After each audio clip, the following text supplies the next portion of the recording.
This article here, using the web to support inquiry-based learning, inquiry-based literacy development, was also really great. So the previous article was peer-reviewed, but it was free, available online. This one here is also free, available online. It provides some great resources. Um, is an experienced teacher. At the end of the article, they provided connections to other teachers and ways that they've rolled out inquiry in their classroom.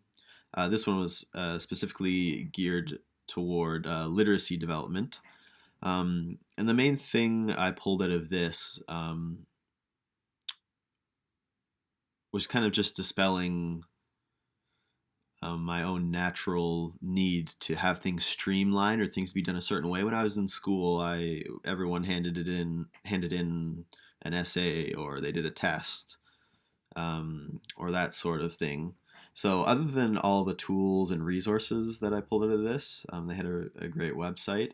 I actually just took a little section out of the paper here, um, where it has some of the research questions. And what it's touching on here is how inquiry can accidentally build a hierarchy where people are showing what they've learned and their way is better than someone else's, where you want inquiry to be equal for everyone. Everyone's giving their inquiry in their own way. We don't want everyone to be doing inquiry the way the best. They're the student with the highest grades in the class. You don't want everyone to be doing a slide presentation, or everyone to be writing in a paragraph. The idea with inquiry is that everyone is different, and they're going to be learning in their own way, and they're going to be asking different questions. And so as a teacher, you want to use that to your advantage and have a wide spectrum of learners in your classroom asking different questions and really feeding off of each other, to be able to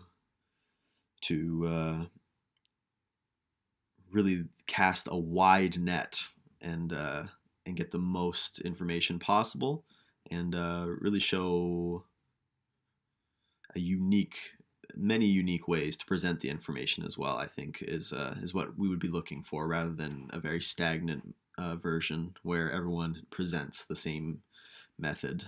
I also like this here, this cycle of inquiry. It's a little more simplified uh, version of the last article. Just ask, investigate, create, discuss, reflect, and then we're asking more questions, which I mentioned earlier. We're wanting to have the students learn and answer their questions, but hopefully through inquiry, they're also going to be asking even more questions to just keep that learning in a constant cycle.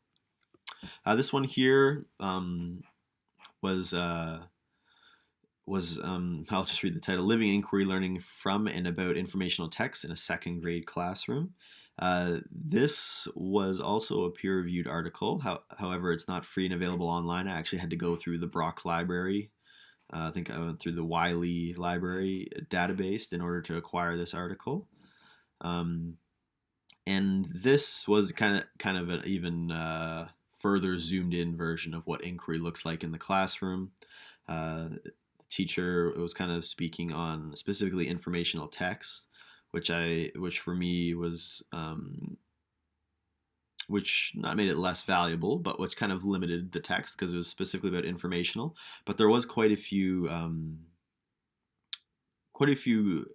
good things that I pulled out about how she does it, staying one step ahead and getting good at predicting which direction your students are going to go, which I think is really important.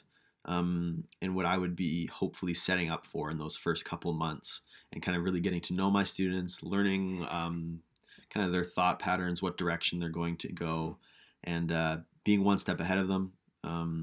She really spoke on the different forms of information you can have readily available to them, like a wall or a board set up with the topic of interest that week, weather, or animals, or whatever you're looking at. So a shelf with all the books that they can go and find, iPads, Chromebooks, that sort of thing. Just really ready to know which direction they're going to go, and then be able to give them the tools to go down that path. So right here was actually just a summary of all the articles I went through. which I kind of already did in my video, so I'll actually just leave that there for a second. Um, yeah, and in my summary here, I kind of touched on it being an abstract concept, which is kind of why I included these other articles, which kind of show it more in a concrete way and what it might look like in the classroom. Specifically, this last living inquiry article, they kind of gave a really good picture of what it looks like in the classroom. So my action plan here contains my qualitative and quantitative methods of collecting information. I've chosen my qualitative ones because they're ones that I'd already be using in the classroom, and quantitative because the artifacts and school records I'd be using as well. And so obviously, well, for those of you who don't know, triangulation of data is very important. Observation, conversation, and products, which is the idea I wanted to kind of promote when I was collecting my data. And I'm actually going to skip ahead here to my chart. So the anecdotal notes and rating scale.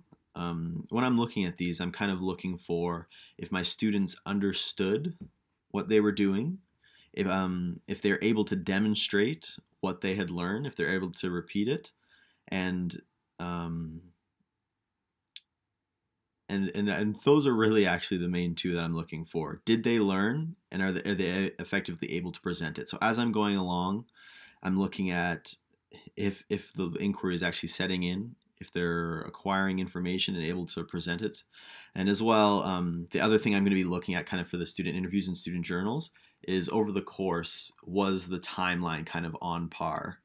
So I have here written out students are going to be writing a level, or I'm going to be rating them a level 1 to 4 on my anecdotal notes and student ratings based on kind of lessons and individual pieces of work.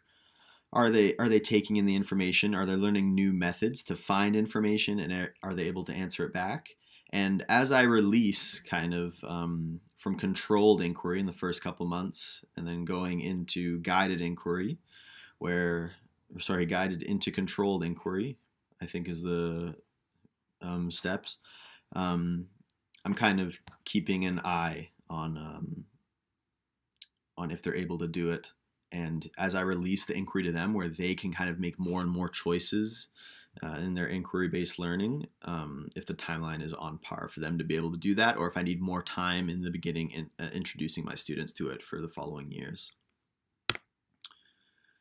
Yeah, so designing this this study was really great for me getting used to kind of doing my own research, what it might look like in my classroom. And this really kind of gave me a chance to map out what that looked like and really helped me to dive into inquiry and learn some more. I can always learn more, and I plan to. Like I said, it's a constant cycle. You have to keep on asking more and more questions, and I look forward to doing so as I continue my professional career.